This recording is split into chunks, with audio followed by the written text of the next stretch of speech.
छापामार युद्ध यानी वो शैली जिसमें दुश्मन पर घात लगाकर अचानक हमला बोला जाता रहा है। क्या इसी शैली से अब भ्रष्टाचार के खिलाफ छापे मारे जा रहे हैं? चाहे स्कूल भर्ती घोटाले का आरोप हो या टैक्स चोरी का आरोप, नेताओं के घर आज खूब छापे पड़े, पूछताछ हुई, लेकिन विपक्ष कहता है कि यह सियासत का छापामार युद्ध है।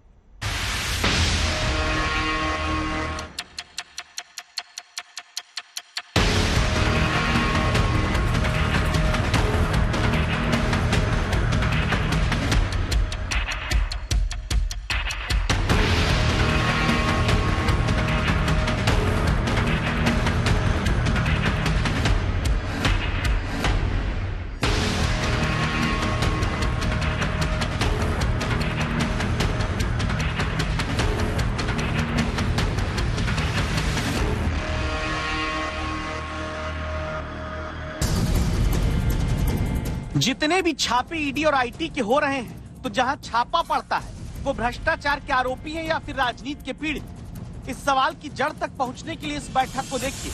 बैठक इंडिया गठबंधन की नई नवेली समन्वय समिति की दिल्ली में होती है।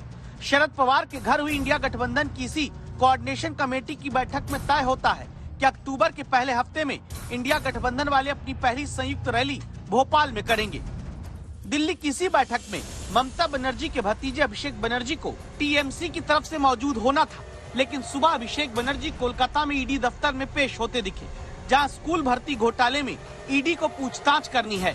अब सवाल है कि जिस दिन इंडिया गठबंधन की बैठक है उसी दिन ईडी की तरफ से पूछताछ के लिए बुलाना अभिषेक बनर्जी इसे संयोग नहीं कहते। इंडिया गठबंधन वाले इसे राजनीतिक साजिश कहते हैं।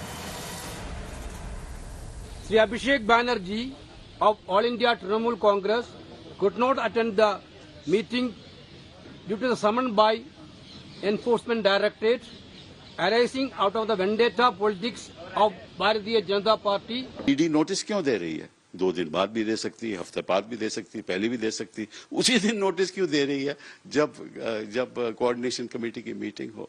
तो इसमें साफ जाहिर है कि राजनीतिक चाल है ये, और इससे कोई फायदा नहीं। सब लोग एक्सपोज हो रहे हैं, ये खुद की इनकी एस्टेब्लिशमेंट एक्सपोज हो रही है। ईडी नहीं चाहती, बीजेपी नहीं चाहती, केंद्र सरकार नहीं चाहती कि अभिषेक बैनर्जी दिल्ली में पहुंचे और इंडिया के कोऑर्डिनेशन कमेटी में उनका सहभाग हो। आज की ही तारीख उनको ईडी का समन्स है और बुलाया गया है। इसीलिए दस्तक देते 2 पक्ष बन जाते हैं, जिनमें एक करप्शन के आरोपी बताता है और दूसरा राजनीति के पीड़ित। इंडिया अलायंस के मीटिंग तो लगातार हो रहा है, हर महीना हो रहा है, तो इसलिए उसके लिए किसी को नहीं बुलाएंगे। ईडी का जो इंक्वायरी चल रही है उनको जब जरूरत पड़ेगा एविडेंस का तो बुलाएंगे, और सबको बुला रहे हैं, महीना 2 महीना में बुलाते हैं उसको।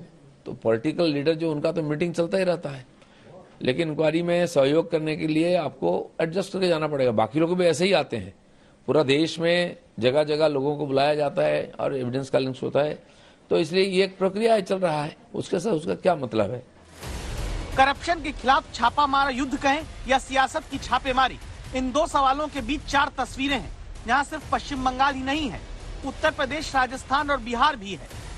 जैसे आजम खान, समाजवादी पार्टी के संस्थापक सदस्य, बुधवार को रामपुर से लेकर लखनऊ समेत उत्तर प्रदेश के कई जिलों से लेकर मध्य प्रदेश तक आजम खान और आजम से जुड़े लोगों के घर दफ्तर में छापेमारी इनकम टैक्स ने शुरू की। सबसे पहले सुबह 7:30 बजे रामपुर में आजम खान के घर इनकम टैक्स की टीम पहुंची। आजम खान तब परिवार समेत घर पर मौजूद थे। आयकर विभाग वालों ने कहा कि वो मोहम्मद अली जौहर ट्रस्ट में टैक्स चोरी की जांच करने आए हैं। दावा है कि इस पर आजम खान ने जवाब दिया, मैं फकीर आदमी हूँ, मेरे घर में आपको क्या मिलेगा। आजम खान के घर पर हुई इस छापेमारी को भी ज्यादती तुरंत सियासत में बताया जाने लगा। ये खुला हुआ जुल्म और ज्यादती है आजम खान के साथ। ठीक है, अगर उनकी निगाह में कोई काम जुर्म है तो जुर्म की हैसियत से उसमें कार्रवाई करें, एक्शन लें, लेकिन ज्यादती करना और इंसानियत के खिलाफ, मतलब ये है कि एक इंसान को इंसानियत की जिंदगी नहीं गुजारने देना और इतना जुल्म करना, ये जुल्म अच्छा नहीं है। जांच एजेंसी को अगर भ्रष्टाचार की जांच करनी है तो इन्वेस्टिगेशन के आरोपियों से पूछकर करेगी कि कब करनी चाहिए और कब नहीं। रामपुर ही नहीं, आजम परिवार की करीबी एकता कौशिक के गाजियाबाद के घर तक छापे पड़ते हैं। एकता कौशिक उसी जौहर ट्रस्ट से जुड़ी हैं, जहां आरोप टैक्स चोरी का लगा है। लखनऊ में भी आईटी विभाग की टीम छापेमारी करने पहुंचती है। समाजवादी पार्टी के महासचिव आजम खां जौहर यूनिवर्सिटी से जुड़े हुए इस मामले में तकरीबन उत्तर प्रदेश के अलग अलग जगह पर सहारनपुर, मुजफ्फरनगर, रामपुर और लखनऊ में आईटी की रेड की जा रही है। सुबह से ही इस समय हम मौजूद हैं लखनऊ के ही गोलागंज एरिया में, जहां पर मुश्ताक अहमद सिद्दीकी है जो एडवोकेट है और आजम खान के करीबी हैं, उनके घर रेड सुबह से ही चल रही है। आजम खान के ठिकानों पर ये रेड चल रही है। इस वक्त हम मौजूद हैं लखनऊ के रिवर बैंक कॉलोनी के आवास पे। A2/1 ये आवास है। आजम खान की बहन निखत के नाम ये अलॉटेड जगह है, जहां पर जो है इनकम टैक्स डिपार्टमेंट की रेड हुई है। आजम खान और उनसे जुड़े लोगों के घर छानबीन आयकर विभाग ने शुरू की तो अखिलेश यादव ने लिखा, सरकार जितनी कमजोर होगी विपक्ष पर छापे उतने बढ़ते जाएंगे। आजम जैसे ईमानदार व्यक्ति के यहाँ इस तरह की कार्रवाई होनी चाहिए। उनके यहाँ अपना कुछ नहीं है, यूनिवर्सिटी का कुछ है तो वो सार्वजनिक है, वो किसी निजी नहीं है।